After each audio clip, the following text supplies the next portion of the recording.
شیر جو کہ ڈاکٹر فجر کی محبت میں اب دیوانہ بنا ہوا پھرتا ہے، وہ ڈاکٹر فجر کے لاکھ منع کرنے کے باوجود بھی ہاسپٹل اس سے ملنے پہنچ جاتا ہے، اور وہاں وہی ہوتا ہے جس کا ڈاکٹر فجر کو ڈر ہوتا ہے۔ ڈاکٹر فجر کی پھپھو شہتاج بیگم شیر کو ڈاکٹر فجر کے ساتھ دیکھ کر ایک نیا واویلا کھڑا کر دیتی ہیں۔ شہتاج بیگم کو دیکھے تو ایسا لگتا ہے کہ وہ اسی طاق میں بیٹھی ہوتی ہے کہ اسے کوئی بات ملے اور وہ اس کا پتنگڑ بنا لے۔ وہ جب شیر کو ڈاکٹر فجر کے ساتھ دیکھتی ہے تو وہ شجاعت کے پاس جاتی ہے اور اسے ڈاکٹر فجر کے خلاف بھڑکانا شروع کر دیتی ہے اور بولتی ہے کہ جب ان دونوں نے ابھی تک نکاح نہیں کیا تو پھر یہ دونوں ایک ساتھ کیوں ہر جگہ گھومتے پھرتے ہیں اور ہماری عزت کو، جو کہ یہ لوگ پہلے ہی ملیا میٹ کر چکے ہیں، اس کا اور کچومر نکال رہے ہیں۔ تو شجاع ڈاکٹر فجر پر برس پڑتا ہے اور اسے بولتا ہے کہ جب میں نے تمہیں لاکھ بار منع کیا ہے کہ مجھے اپنی شکل مت دکھایا کرو تو تم پھر میرے پیچھے کیا کرنے آتی ہو؟ جس عاشق کے لیے تم ہمیں زمانے بھر کے سامنے رسوا کر کے گئی تھی، اب تم اسی کے ساتھ رہو اور ہمارا پیچھا چھوڑ دو۔ ہم سب کے لیے تم اب مر چکی ہو، اس لیے بہتر یہی ہوگا کہ ہمارا پیچھا چھوڑ دو۔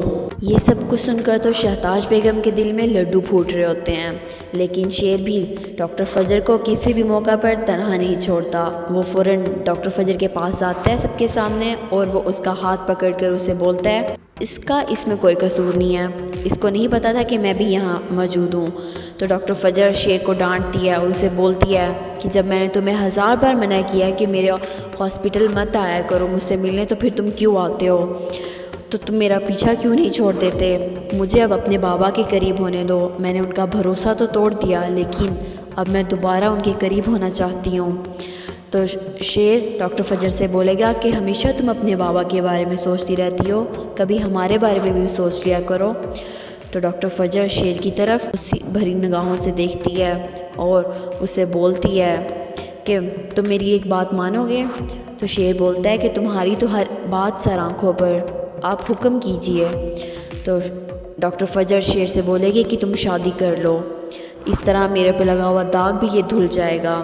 تو شیر ڈاکٹر فجر پر برس پڑے گا اور اسے بولے گا کہ تم نے آج تو یہ بات اپنے منہ سے نکال لی، لیکن آئندہ میں یہ بات تمہارے منہ سے ہرگز نہیں سنوں۔ میں شادی کروں گا تو صرف تم سے کروں گا، اگر تم سے شادی نہیں کر سکتا تو پھر میں کسی اور سے بھی شادی نہیں کروں گا۔ شیر کا یہ دیوانہ پن دیکھ کر ڈاکٹر فجر بہت زیادہ ڈر جاتی ہے۔ وہ شیر کو سمجھاتی ہے کہ ہم دونوں کا ایک ہونا ناممکن ہے، لیکن شیر اس بات کو ماننے کے لیے تیار نہیں ہوتا، کیونکہ وہ ڈاکٹر فجر کو اپنے دلہن کے روپ میں دیکھ چکا ہے اور وہ اب اسی کو اپنی دلہن بنانے کا خواہش مند ہے، لیکن زمانہ اب ان کے خلاف ہو چکا ہے سارا۔ کوئی بھی ڈاکٹر فجر اور شیر کو ایک ہوتا ہوا نہیں دیکھنا چاہتا، اس لیے اب ان دونوں کو مل کر ان سب کا سامنا کرنا پڑے گا، لیکن یہ دونوں بھی کسی قیمت پر ہار نہیں ماننے والے، اور شیر تو ہرگز پیچھے ہٹنے والوں میں سے نہیں ہے۔ وہ ہر قدم پر ڈاکٹر فجر کا ساتھ دے گا، اور ڈاکٹر فجر کو بھی اس بات کا یقین ہوتا ہے کہ شیر اس کا ساتھ کبھی نہیں چھوڑے گا۔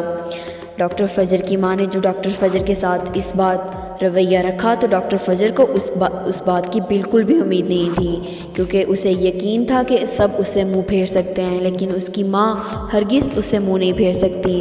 لیکن اس کی امیدوں کے برعکس جب اس کی ماں نے اس سے اتنے برے لہجے میں بات کی تو جس سے ڈاکٹر فجر کا دل بہت زیادہ دکھا، لیکن وہ چپ چاپ اپنے گھر واپس آ جاتی ہے اور اپنے ماں کے اس رویے سے بہت زیادہ اداس ہو جاتی ہے۔